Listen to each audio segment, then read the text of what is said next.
Hello ladies and gentlemen, and today we are going to be looking at the Manchester Evening Post and to do with the pubs closing in Northern England.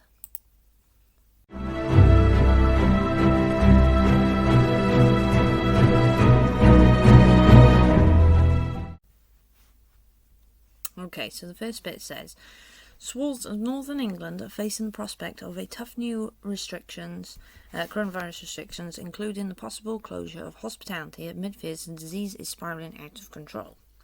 Even though last week they actually said that hospitality settings are proven to have been causing less throughout the last few months, ministers are said to be considering the new measures, which could come as early as Monday next week, according to reports, as infection rates continue to soar in cities such as Manchester, Liverpool and Newcastle.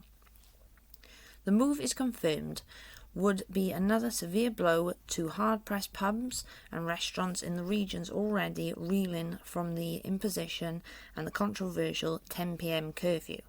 Chancellor Rishi Sunak is financing a package for financial support for the sector, the Financial Times reported, amid fears a fresh wave of job losses. Now, lots of people are losing their jobs and there's entire pubs closing down. However, Greater Manchester Mayor Andy Burnham reacted angrily, tweeting, "No discussion, no consultation, millions of lives affected by Whitehall dictate. It is proven impossible to deal with this government. Conservative backbenchers warned MPs must be given a vote before any such measures are brought into force, in line with assurances given last week by the Health Secretary Matt Hancock." And as you can see, there is Andy Burnham's tweet saying it. The furlough scheme doesn't seem to be proving all too helpful. It has obviously helped a lot of people where they've been forced to stop working, but it is not getting people back into work because these places are closing down. Then it goes on here, Mr. Hancock appeared to signal there would be no dark days ahead for the sector during a conference call with the Confederation of British Industry on Wednesday. Outside your household and socialism between households, the highest place for inconsiderates of likely transmission, measured by where people have contacts, is unfortunately hospitality. Now, obviously that finding is not good news in terms of policy action we have to take for that sector, he added. Even though they're trying to stop you from going to the pub, trying to stop you from going to the restaurant, any form of socialising outside the house and also socialising on the street with your neighbours, even if you stand on the other side of the street. So, Wellingborough MP Peter Bone told BBC Two's Newsnight, "If it is to put into place and I have no power to stop it, the government will have gone back on its word they gave to Parliament when they said all major new powers and regulations would be debated in Parliament."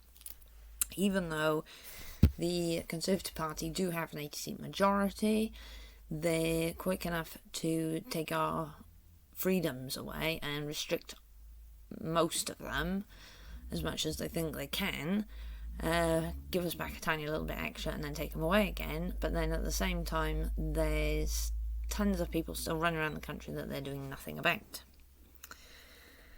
The latest move comes after First Minister Nicola Sturgeon of Scotland announced a further tightening of restrictions in Scotland from 6 p.m. on Friday this week.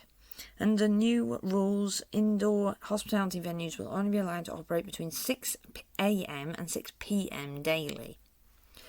Now, we all know Sundays are going to be even shorter times than that. Selling food and non-alcoholic drinks only, while outdoor bars will be allowed to serve alcohol until 10 p.m. Now, I have heard that there's going to be a lot of places where you're only going to be able to eat and drink outside. And as it's autumn now, and as it goes closer to winter, there's not really going to be a lot of people who are going to want to do that. Plus, there are a lot of towns where drinking outside, even if you're behaving yourself, drinking outside, though, on the streets is heavily restricted. So, in 5 regions with the highest number of COVID cases, including Glasgow and Edinburgh, licensed premises will have to shut for a 16-day period, although they can offer takeaway services. So, I mean, is that really any different to the original lockdown that we saw at the start, from March onwards. Meanwhile, in England, Nottingham looks set to be the latest area to face new restrictions following a surge in infections. The prospect of new measures comes amid growing unrest over the existing controls, including some Conservative MPs, there are a lot of Conservative backbenchers who are pushing back on this. Rebels are threatening to try to overturn the 10 p.m. curfew in an expected Commons vote next week, amid claims that it is proving counterproductive in health terms while further damaging the already weakened economy. So, because the economy is greatly suffering because nobody can open, and at the same time they're expecting everybody to get on perfectly fine, and not realising that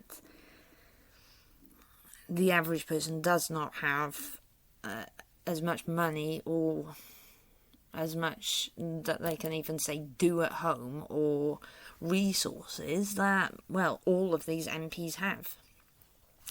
As Prime Minister's questions on Wednesday, Sir Keir Starmer challenged Boris Johnson to produce science behind the curfew, raising the prospect of a government defeat if Labour joins the rebels in the division lobbies. And Keir Starmer doesn't seem to be doing very much to actually oppose Boris Johnson or the Conservative Party. He's constantly going with all the restrictions that the Conservative Party do, which doesn't really sound a lot like Labour or the opposition party, really. The Labour leader has also backed calls for northern city leaders for the governance to pass control of test and trace system to local authorities. The leaders of Leeds, Manchester and Newcastle city councils joined Liverpool Mayor Joe Anderson in writing to Health Secretary Matt Hancock to warn the current measures are not working. Sir Keir said that the 20 areas which had come under restrictions in the past 2 months, 19 had seen rising infections. So yes, where they're locking us down into localised areas and we're not allowed out of our city boroughs, they're seeing a rise. Simply pretending there isn't a problem is part of the problem, he said. In the end, the only way through this is to have a test, trace and isolate system that actually works, because that provides you with the intelligence that tells you what measures are actually working. And as far as I've seen with the test and trace system, it doesn't seem to be working. There seems to have been an immense amount of problems since it was launched, and a lot of people then are relying on it a huge amount, while obviously a lot of other people are just getting on as normal and without it.